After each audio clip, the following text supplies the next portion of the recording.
Orient bell tiles studio से आप देख रहे हैं एबीपी न्यूज। नमस्कार, एक बार फिर बहुत स्वागत है आपका। आप देख रहे हैं एबीपी न्यूज पर। आगे का एजेंडा आपके साथ मैं हूं जिया शर्मा। तमाम बड़ी खबरें विस्तार से आपको दिखाएंगे।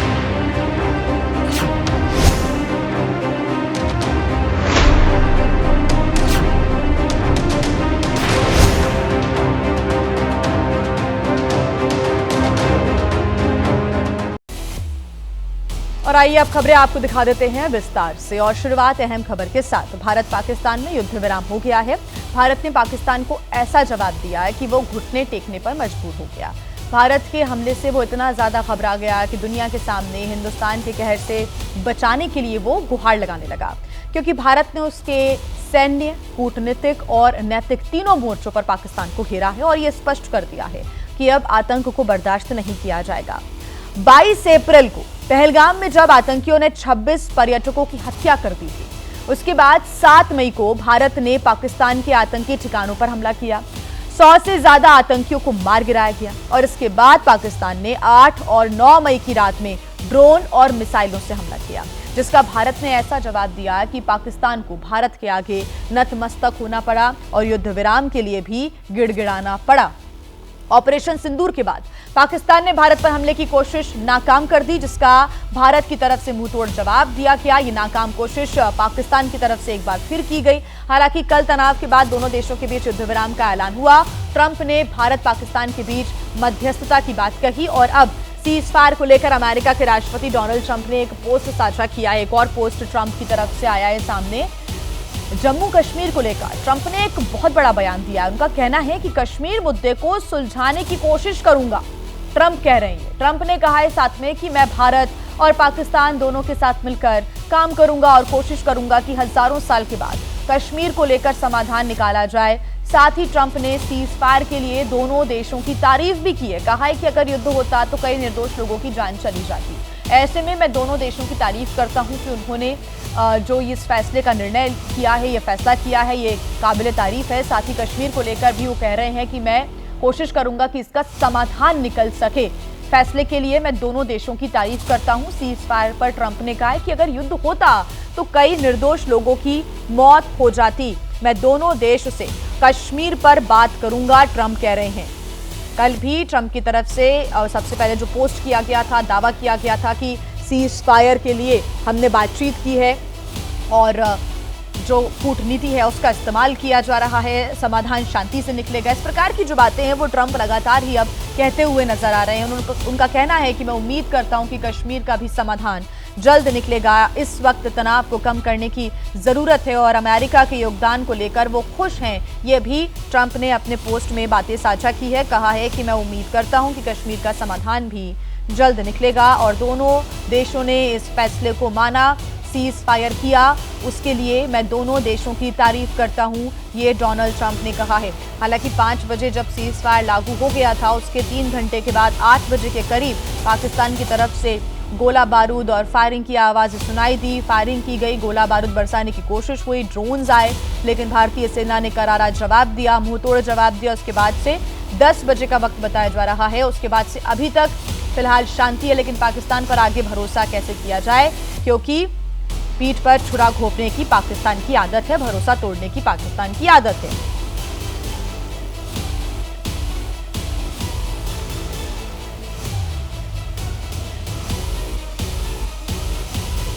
और हमारे साथ हमारे तमाम संवाददाता जुड़े हुए हैं। हमारे साथ अहमद बिलाल जुड़ गए हैं, आसिफ कुरैशी हमारे साथ ग्राउंड जीरो से, और साथ ही हमारे साथ पूर्वराज नाइक, एसडी मुनी सर भी जुड़ गए हैं। सर, बहुत स्वागत है आपका एबीपी न्यूज पर। एसडी मुनी जी, सवाल यही है कि हर बार पाकिस्तान भारत की सहिष्णुता की परीक्षा लेता है और जब हम करारा जवाब दे देते हैं तो फिर वो गिड़गिड़ाने लगता है, फिर एक फैसला भी होता है, उसके बाद फिर भरोसा तोड़ता है। ये उसकी आदत बन गई है, ये लूप पर चलता जाता है हमेशा। ये बात ठीक कह रही हैं आप। उसकी वजह ये है कि पाकिस्तान को एक करारा जवाब नहीं मिला है अभी तक। हम लोग जो है वो आधी बात बीच में करके रोक देते हैं। बहुत लोगों को उम्मीद थी कि इस बार मोदी जी उसको पूरा आर पार की लड़ाई जो अटल बिहारी वाजपेयी ने कहा था वो इस बार होगी, लेकिन वो भी बात रुक गई है। और जैसा आपने प्रेसिडेंट ट्रंप का रेफरेंस दिया है, वो सबसे ज़्यादा इम्पोर्टेंट है। जी। तो प्रेसिडेंट ट्रंप को भारत और पाकिस्तान के इतिहास की दो बातें याद दिलाना बहुत ज़रूरी है। उनको इतिहास पता नहीं है, वो हमेशा से बिजनेस करते रहे हैं। पहली बात तो ये कि कश्मीर का मसला उलझाने में सबसे बड़ा योगदान अमेरिका का रहा है 1947 से लेकर। जी। 53-54 में नेहरू उसको सुलझाने वाले थे, उन्होंने नहीं होने दिया, अमेरिका ने उसको नहीं होने दिया। 2008 में मनमोहन सिंह और जनरल मुशर्रफ के बीच में बैक चैनल से बातचीत हुई, कश्मीर का मसला सुलझने वाला था और उस वक़्त मुशर्रफ को पाकिस्तान से हटा दिया गया। तो पाकिस्तान की आंतरिक राजनीति ने ये बात नहीं होने दी। तो ये दो बातें जब तक अमेरिका नहीं समझेगा कि एक तो इस समस्या को बनाने में और उलझाने में अमेरिका का बहुत बड़ा हाथ है, और दूसरी बात इस समस्या की जो जड़ें हैं वो पाकिस्तान की आंतरिक राजनीति में, ख़ास तौर से फौज और सिविल अथॉरिटी के बीच में जो तनाव हमेशा से बना रहता है, उसकी वजह से है। तो ट्रंप साहब से कहना चाहिए कि एक तो वो अपने इतिहास को ठीक करें, और दूसरी बात, उनको अगर कश्मीर ठीक करना है तो पाकिस्तान से उलझे। भारत इसमें किसी थर्ड पार्टी को न मानेगा। 72 के बाद में यूनाइटेड नेशंस ने भी ये मान लिया कि ये बाई पार्टी से इसका बायलैटरली इसका सॉल्यूशन होगा, और हिंदुस्तान, भारत किसी भी सूरत में ये बात नहीं मानेगा कि कोई थर्ड पार्टी अगर उसको सुलझाए, क्योंकि थर्ड पार्टी में विश्वास नहीं है। थर्ड पार्टी सुलझाने की बजाय चीज़ों को उलझाती है। ठीक, एसडी मुनीर सर, आप हमारे साथ बने रहिएगा। हमारे साथ न्यूज़ रूम से नीरज राजपूत भी जुड़ गए हैं। नीरज, कुछ देर पहले का पोस्ट है ये, हम इसका जिक्र भी कर रहे थे, और ये बहुत बड़ी बात कर रहे हैं डोनाल्ड ट्रंप की मैं कश्मीर का मुद्दा सुलझाने के लिए दोनों देशों से बात करूंगा। और एसडी मुनीर सर कह रहे हैं कि ट्रंप को इतिहास अपना मालूम होना चाहिए कि इस मुद्दे को उलझाने का काम अमेरिका ने ही किया था, और अब वो ऐसी बातें कर रही हैं, सिर्फ बातें करने के लिए कर रहे हैं या फिर कुछ होगा ये तो पता नहीं।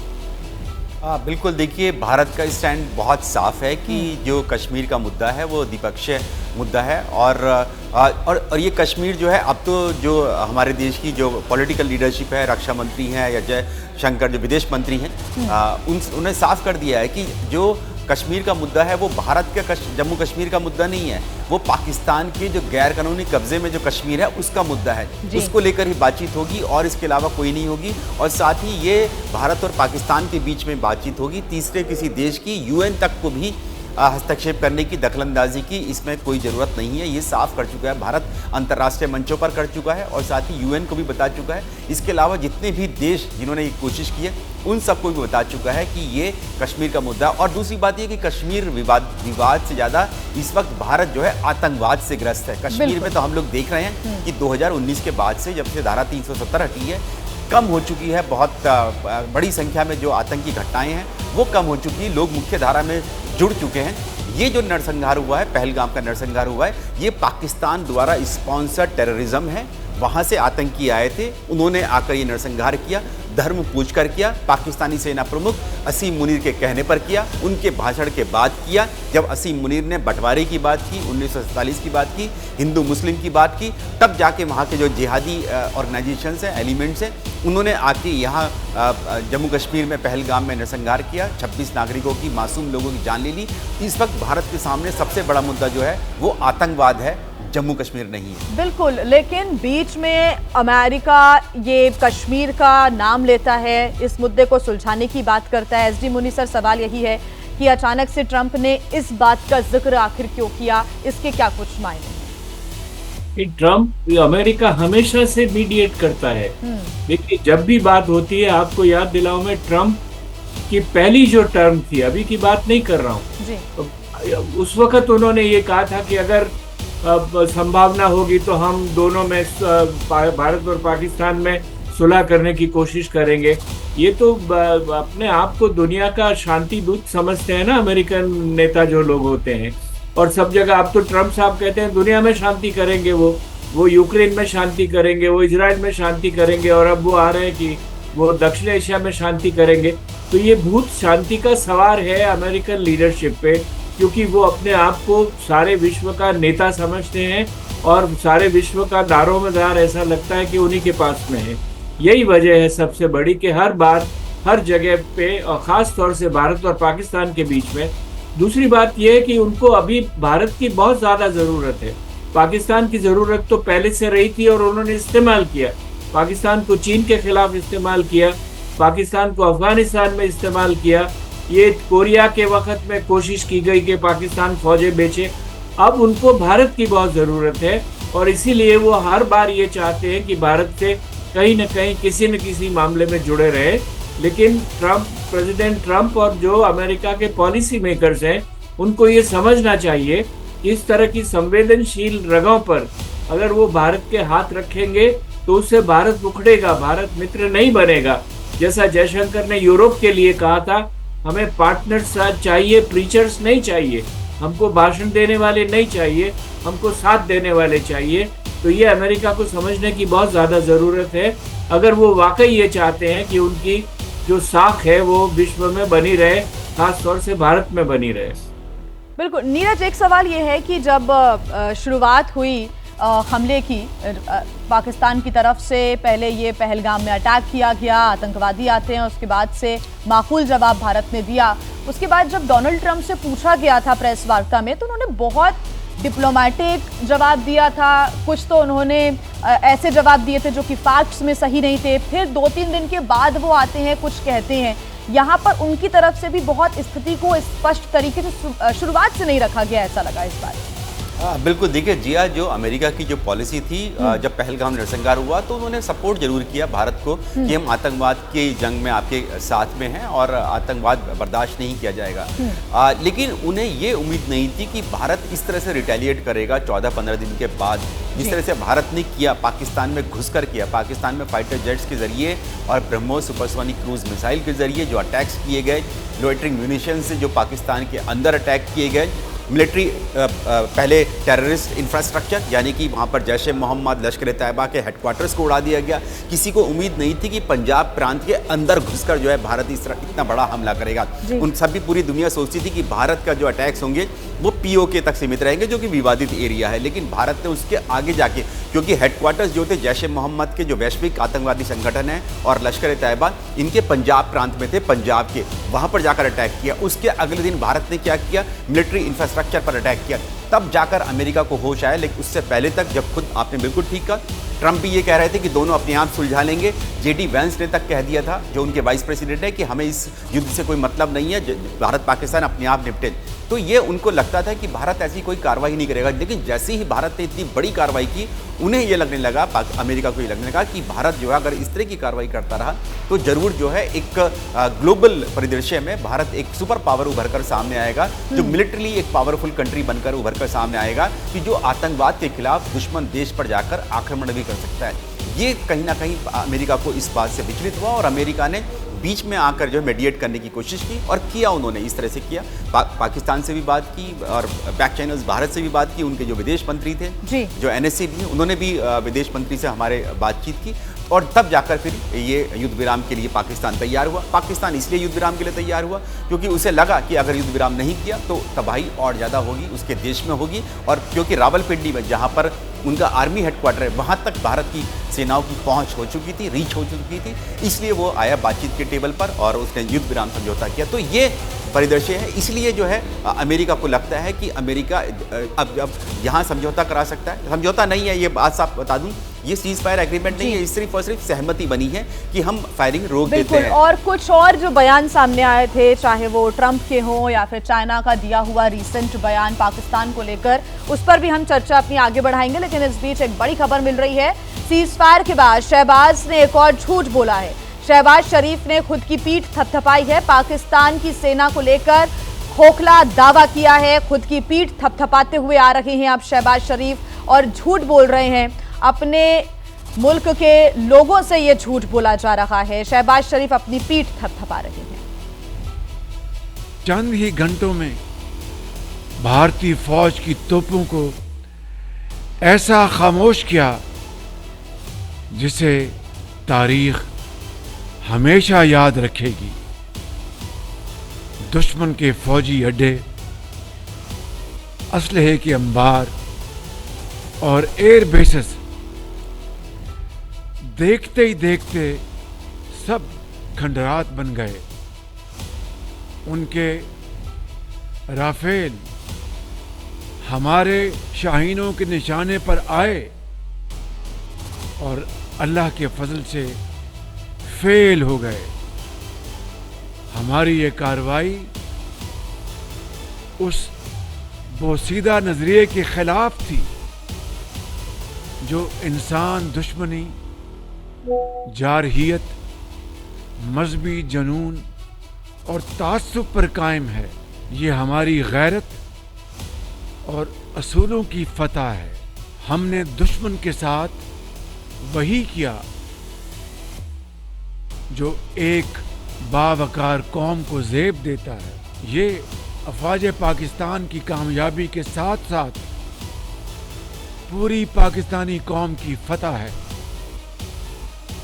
SD मुनी जी हमारे साथ जुड़े हुए हैं। सर, आपने ये शहबाज शरीफ का रीसेंट बयान सुना होगा और ऐसा लग रहा है कि हालांकि इनको या पाकिस्तानी सरकार को पाकिस्तानी सेना के पपेट्स ही कहा जाता है, ये पूरी दुनिया जानती है।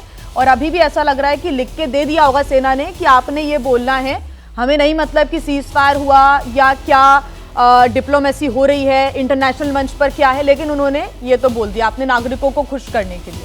ऐसा प्रतीत हो रहा है। नहीं, ये ठीक बात है, यही नहीं वो देखिए, इसको हमें इनके स्टेटमेंट को सीरियसली लेना भी नहीं चाहिए। बिल्कुल। और उसकी वजह यह है कि शहबाज शरीफ को राजनीति में जिंदा रहने के लिए अपने लोगों से यही कहना होगा कि हमारी विजय हुई है, हमारी जीत हुई है। असली बात यह है कि शहबाज शरीफ ने खुद पहले अमेरिका को धन्यवाद दिया है पीस कराने के लिए। तो क्या जरूरत थी भाई, अगर आप जीत रहे थे, आप इतने बहादुर थे, तो क्या जरूरत थी आपको अमेरिका के पास जाकर पीस मांगने के लिए? यही नहीं, शहबाज शरीफ की सरकार ने, मुझे लगता है, सऊदी अरेबिया के फॉरेन मिनिस्टर को भारत भेजा, उन्होंने ईरान के फॉरेन मिनिस्टर से कहा कि आप बात कीजिए, UAE से कहा कि आप इनसे बात कीजिए। इस तरह से इन सब लोगों को ये कहने पे मजबूर किया, ये पुश किया कि आप भारत को जाके बात करें कि किसी तरह से लड़ाई बंद हो।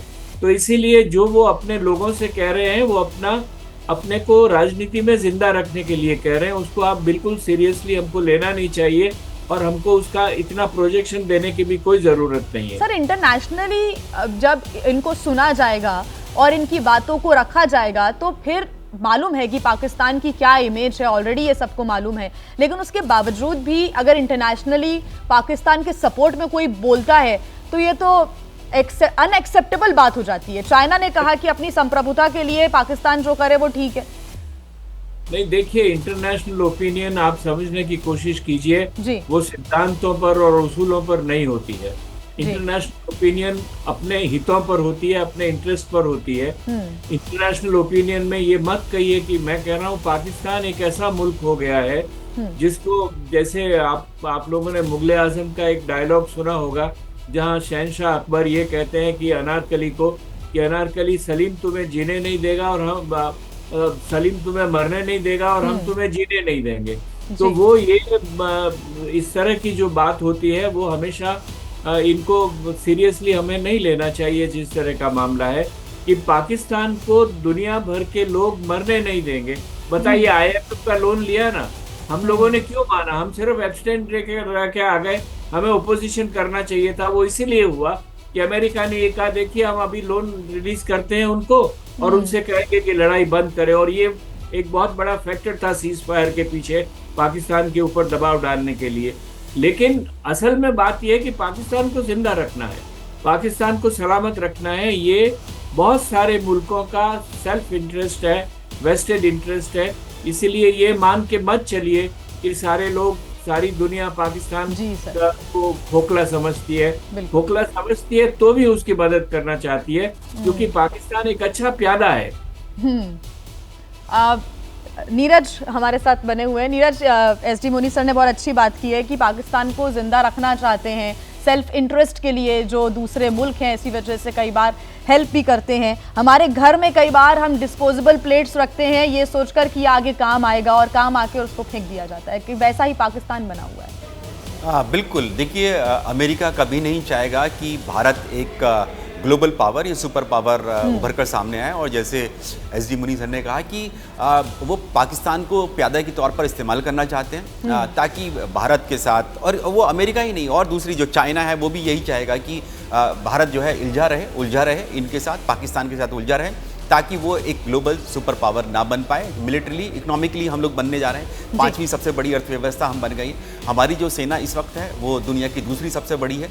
ग्लोबल पावर में इंडेक्स में, यानी कि अपनी जो मिलिट्री स्ट्रेंथ है उसमें चौथे नंबर पर है। इस चौथे नंबर पर दिखाने के लिए ही भारत ने इतना बड़ा ये ऑपरेशन सिंदूर किया, जिसमें टेरर इंफ्रास्ट्रक्चर के साथ साथ मिलिट्री इंफ्रास्ट्रक्चर, ये शायद दुनिया के इतिहास में, मिलिट्री हिस्ट्री में काफ़ी आधुनिक युग में काफ़ी कम हुआ है कि जब आतंकवाद के खिलाफ किसी देश ने दूसरे देश में जाकर घुसकर जो है वहाँ पर इस तरह की जो है कार्रवाई की है, वो भी एक बड़े देश के खिलाफ की है।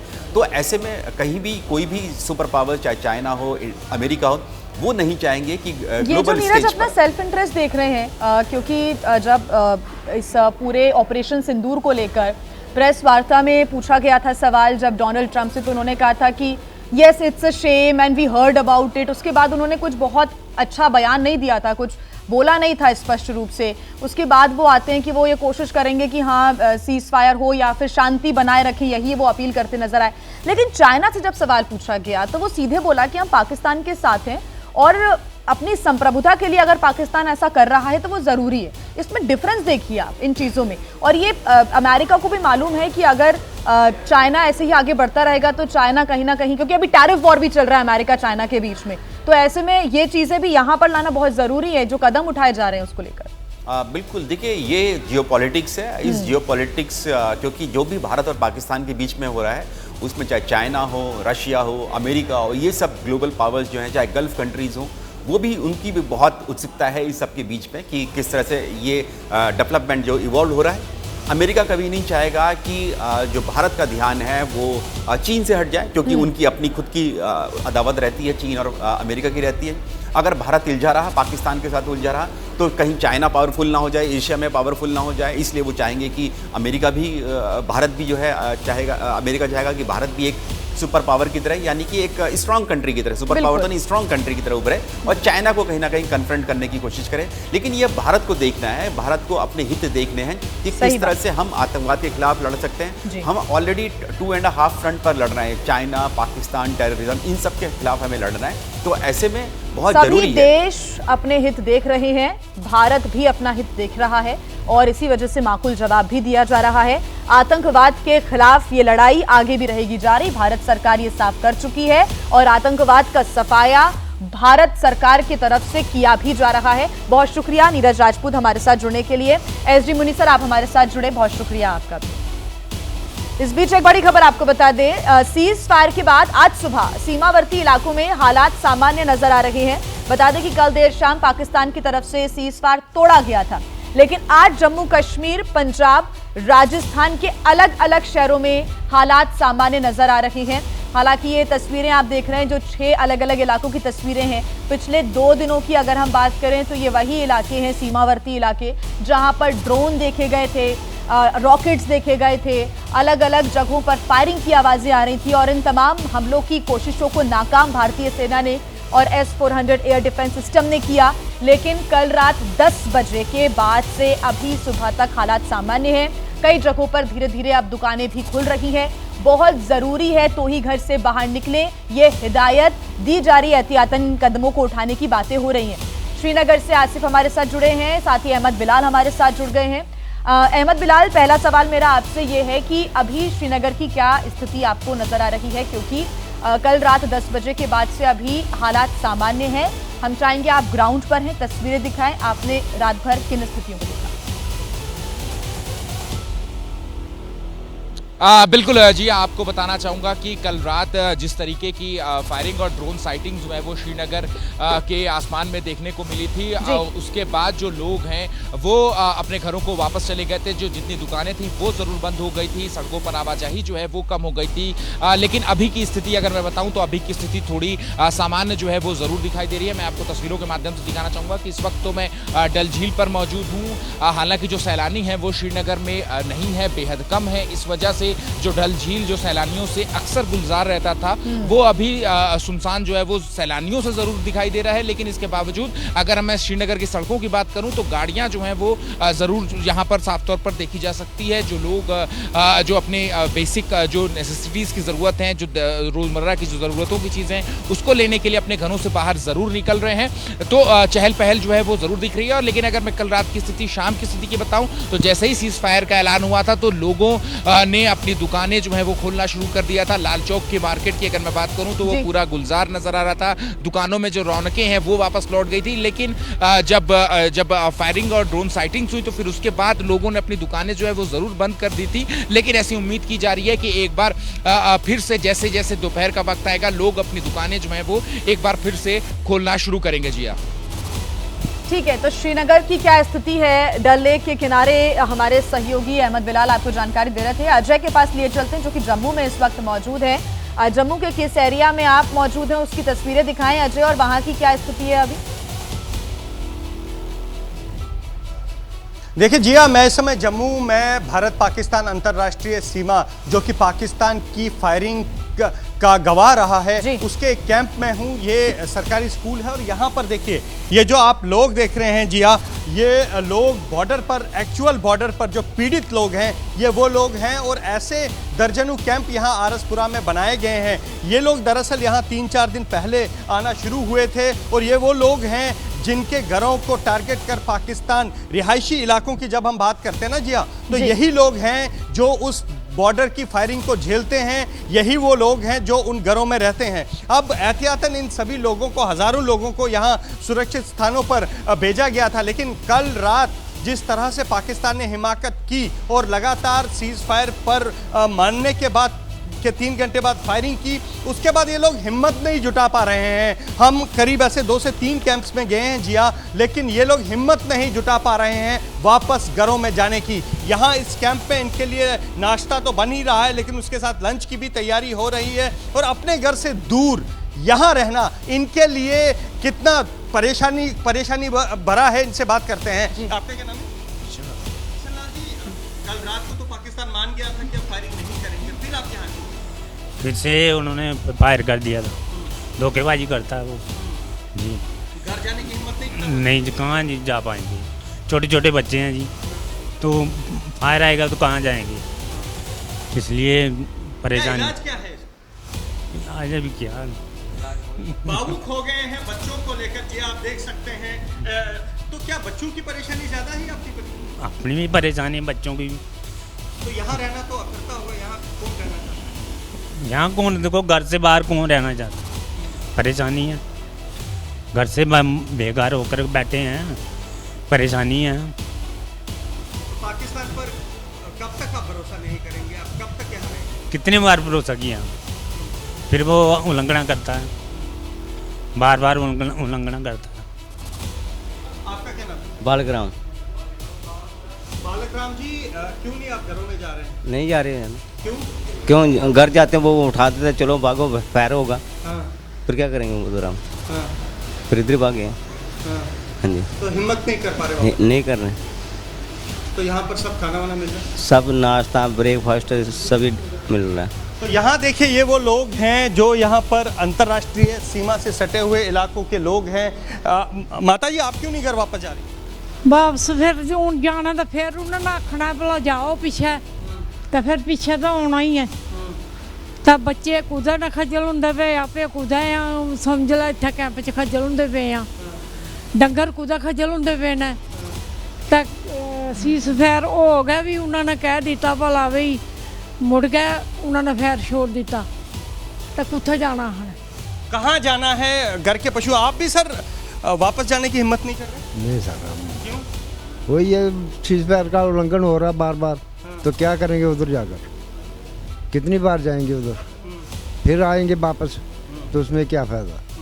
वो बार बार यही उल्लंघन करेगा। कल सीज़ फायर हुआ, 2 घंटे के बाद उन्होंने फिर शुरू कर दिया फायरिंग, तो उसमें क्या करेंगे जाकर? नहीं जाना। तो देखे जिया, यहाँ ये जो लोग हैं ये सारे छोटे बच्चे भी हैं, क्योंकि लगातार ये वो लोग हैं जिया जो इस फायरिंग से प्रभावित रहे हैं। इस फायरिंग को जिन्होंने झेला है, और कल भी हम आरएसपुरा सेक्टर में थे जी हाँ, वहाँ किस तरह से सिविलियन पॉपुलेशन को, रिहायशी इलाकों को टारगेट करके शेलिंग की गई, और जो जिन घरों पर शेलिंग हुई है ये वहाँ रहने वाले लोग हैं। तो अभी भी पाकिस्तान की नीयत पर भरोसा करने की हिम्मत नहीं जुटा पा रहे हैं। कह रहे हैं कि पाकिस्तान पर कितनी बार भरोसा करना है। कल 3 घंटे बाद ही उसने सीज फायर तोड़ा था। हालांकि रात भर जिया ये बता दूं कि शांति रही है बॉर्डर पर, लेकिन उसके बाद भी अभी यहाँ ये जो कैंप में लोग रह रहे हैं, यहाँ से बच्चों से लेकर बुजुर्ग तक, बुजुर्गों से लेकर महिलाएं तक हैं, कोई फिलहाल यहाँ से वापस अपने घर, जो कि लोग यहाँ पर रहने को मजबूर है, अपने घर जा नहीं सकते, क्योंकि ये भरोसा पाकिस्तान पर कैसे करें कि वो आगे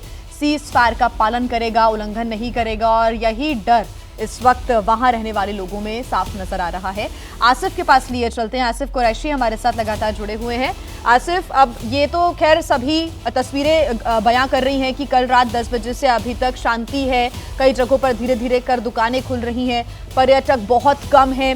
जाहिर सी बात है, स्वाभाविक सी बात है, लेकिन अभी भी भरोसा कम है। ऐसे में एहतियातन तमाम कदम उठाए जा रहे हैं। पाकिस्तान की तरफ से कब वो अपने बददिमाग से कुछ भी कर दे, ये किसी को नहीं मालूम। बिल्कुल जी, आप देखिए, जैसा अभी अजय बात कर रहे थे लोगों से, लोगों के जहनों में वही चीज़ है जो लगातार उनके साथ हो रही है, क्योंकि वो सरहदों पर रह रहे हैं और उन्हीं को सबसे ज़्यादा इस दुस्साहस का जो नतीजा है वो झेलना पड़ता है। सरहद के लोग लगातार कई दशकों से गोलीबारी झेल रहे हैं, और जिस तरीके से हाल फिलहाल के दिनों में जो कुछ घटनाक्रम हुआ, अब 2 चीज़ें जो हैं वो यहाँ पे सामने आएगी। एक, सैन्य तौर पर इसकी समीक्षा होगी कि क्योंकि जिस तरीके से भारत ने एक अब नई नीति बनाई है कि कोई भी हमला, आतंकी हमला अगर जम्मू कश्मीर में होता है या देश के किसी हिस्से में भी होता है जिसके तार पाकिस्तान से जुड़े हो, तो उसको एक एक्ट ऑफ वॉर माना जाएगा और उसको निशाना बनाया जाएगा। यानी कहीं ना कहीं जो ज़मीनी हकीकत अब ये हो गई है कि हर उस हमले को रोकने की जिम्मेदारी हमारी सुरक्षा एजेंसियों पर भी होगी, क्योंकि कश्मीर घाटी या देश में होने वाला कोई भी हमला दोनों देशों के बीच जंग छेड़ सकता है, ये अब तय हो चुका है। दूसरी बात यह है कि सैन्य तौर पर समीक्षा जो इस समय हो रही है कि आखिर इतनी तैयारी के बाद भी पाकिस्तान से आने वाले ड्रोन इतने अंदर तक कैसे आए, और क्या हम वो सामरिक जो द्वंद्व में जो हम नतीजे चाहते थे वो हासिल किए हैं, जो पाकिस्तान के अंदर टेरर इंफ्रास्ट्रक्चर को निशाना बनाने का हमने टारगेट सेट किया था, उसको हासिल किया है नहीं। इसकी सैन्य समीक्षा भी इस समय के बाद अब होगी, लेकिन राजनीतिक तौर पर बहुत ज़्यादा नुकसान जो है वो जम्मू कश्मीर में इस वजह से उठाना पड़ेगा कि धारा 370 हटने के बाद, जहां ये अब उम्मीद की जा रही थी कि जम्मू कश्मीर एक अंतर्राष्ट्रीय मसला नहीं होगा, अंतर्राष्ट्रीय तौर पर इस पर कहीं बात नहीं होगी, लेकिन अमेरिकी राष्ट्रपति डोनाल्ड ट्रंप के ट्वीट ने एक बार फिर से जम्मू कश्मीर को एक समस्या बताकर इसके समाधान की बात करके इसका अंतर्राष्ट्रीयकरण करने की जो शुरुआत की है, उस पे जो राजनीति देश के अंदर और देश के बाहर होगी, उससे जम्मू कश्मीर के हालात पर भी असर पड़ेगा। इस बात की अब चिंताएं हैं, लेकिन कुल मिला के देखें तो जम्मू कश्मीर में हालात सामान्य हैं, लेकिन जिस तरीके का माहौल पहलगाम घटना के बाद दोनों देशों के बीच हुए तनाव ने, जहां 2 न्यूक्लियर देशों को जंग के मुहाने तक ले लिया था, और किस तरीके से किसी तीसरे देश के दखल के बाद दोनों देश जो है युद्ध विराम पर तैयार हो गए, शांति हो गई है, लेकिन उसके नतीजे दूरगामी नतीजे होंगे। अब वो और आप आसिफ ये सही कह रहे थे कि और हमारे सहयोगी लगातार अजय हमारे साथ बने हुए थे, उनका ये सही कहना है कि जम्मू कश्मीर की जो घाटियां हैं वो कई कहानियां देख चुकी हैं, संघर्षशीलता की भी, परसिवरेंस की भी। हालांकि आगे क्या कदम उठाए जाते हैं भारत सरकार की तरफ से, इस पर हमारी नजर रहेगी। समीक्षाएं क्योंकि लगातार चल रही हैं। आप सभी सहयोगों का बहुत शुक्रिया तमाम जानकारी के लिए। बड़ी खबर आपको बता दें, रक्षा क्षेत्र में आत्मनिर्भर भारत का एक और बड़ा कदम। लखनऊ में भारत की ब्रह्मोस सुपरसोनिक क्रूज मिसाइल बनेगी, ये बड़ी जानकारी मिल रही है। आपको बता दें कि BrahMos aerospace integration testing facility का आज उद्घाटन किया जाएगा। रक्षा मंत्री राजनाथ सिंह वर्चुअली इसका उद्घाटन करेंगे। रक्षा मंत्री राजनाथ सिंह आज BrahMos aerospace integration testing facility का आज उद्घाटन करेंगे।